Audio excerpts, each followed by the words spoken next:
As you said, there is an element of hearsay in it. There's an element of direct evidence.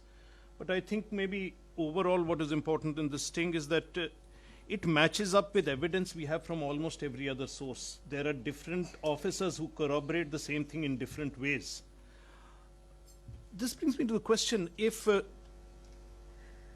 what we call normal journalism are inquiry commissions, you've seen the officers, you've dealt with these officers, they've spoken supposedly with great sincerity to the press in these commissions, and the truth is something like this. Do we ever have hope of justice in whether it's 2002, it's 84, encounters of actually finding out the truth without means such as this? You know, one of the things, Artosh, while I was reading this book, was reminded of a man who was, or a judge, Supreme Court judge, who has headed 2 commissions of inquiry into the 2 major riots that have taken place in this country. And having a conversation with him in his Lutyens bungalow and wondering if I had stung him that day. I don't know how to use a hidden camera, sadly. I'll try and teach it. Because I remember what he said and it'll always stay in my mind. He said, Rajdeep ji, ये जो मुसलमान है ना गुजरात का, ये ऐसा ही है. ये बदलेगा नहीं. जो हुआ ना, और कुछ नहीं होने वाला था. I still remember that. I remember there was some sting that took place after that, and I said, shit, I should have also known how to use a hidden camera. The man headed the 2 biggest riot inquiries in the country. He's still around. And he still continues to avail of government facilities because the Commission of Inquiry into the Gujarat riots is not over. And he still continues arbitration across the world.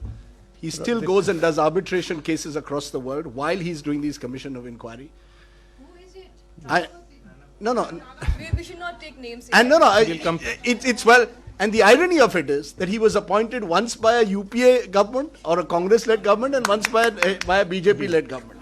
So in a country of hundreds of great judges, I'm sure this country has thrown up wonderful judges, you chose an individual whose prejudice, and this is not me, you can go and ask fellow judges in Gujarat, they'll tell you, whose prejudices were so well known. What does that tell us about the 2 main parties who have ruled this country for much of the last 67 years and their own moral vacuum, which perhaps, I can see now the Congress party trying to fire off Rana's back because the party itself is so bankrupted.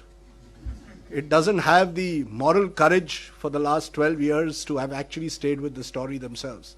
And the fact is, and this unfortunately doesn't come out, to some extent it does in the book, that this is not just about BJP. You know, the climate of Gujarat has been vitiated by both parties. There are states today where the Congress and the BJP are in Mili Bhagat. Maharashtra is a state, Madhya Pradesh. The state where the new formula is called 70-30. So, real estate deals, when you're in power, 70% goes to you and 30% to the other side. The same in the case in your dealings with police. And, so I think there is a larger mindset issue which also comes through all these stings of the bureaucrats, of the police officers, and obviously their political bosses. And this, as I said, also reflects in in the judge concerned, who is a judge from Gujarat.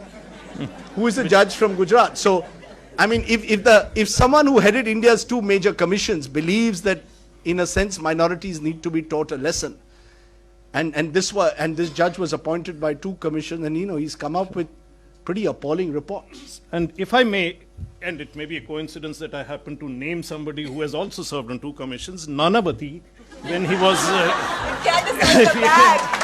So, Nanavati, when he was picked to head the commission in the 84 inquiry, had already passed a judgment, which is why I'll come to Indra Jaisingh, on the butcher of Trilokpuri, the case of the 84 riots. And he changed that sentence from death, I don't believe in the death sentence, so I will not get, to life by arguing on the compassionate nature of the butcher of Trilokpuri, that he spared the women. This is part of the judgment. He also concluded that the 84 violence was not an organized conspiracy. This was a judgment he set down. Now, seeing this judgment, what does a government pick him to do? Will you decide whether 84 was an organized conspiracy or not? Guess what his answer is. Guess what his answer was for 2002. He came to similar answer in both cases. One Congress, one BJP, they were working together. Again, to go back to you, Indra Jaising, you were saying that the cases will come up before the Supreme Court. You have faith. What keeps this faith in you? I mean, Okay, it's a very difficult question to answer. Let me begin by saying that the prologue to this book is also written by a judge. So that is a partial answer to the question that I have. Whose faith. report was thrown into the Arabian Yes. Sea Congress. by the Yes. Congress NCP government, who the Shiv Sena refused to even act on his action taken report, who spent 5 of his best years of his life putting out a judgment on the Bombay riots, where more than 1,000 people died and only 9 have been convicted. So sometimes when we target Gujarat, as a number of people do, a Congress NCP government in Maharashtra, more than 1,000 people died, even more than in Gujarat. Yes. Only 9 people have been convicted. To be fair, in Gujarat, because of media and SITs and public pressure, more than 100 have been convicted. So I think we need to, name some of and shame some of those who have been in power in these states. And Justice Sri Krishna is a classic example of a very good judge whose report was thrown into the And much Arabian more Sea. of a Hindu than most of the bigots. That's the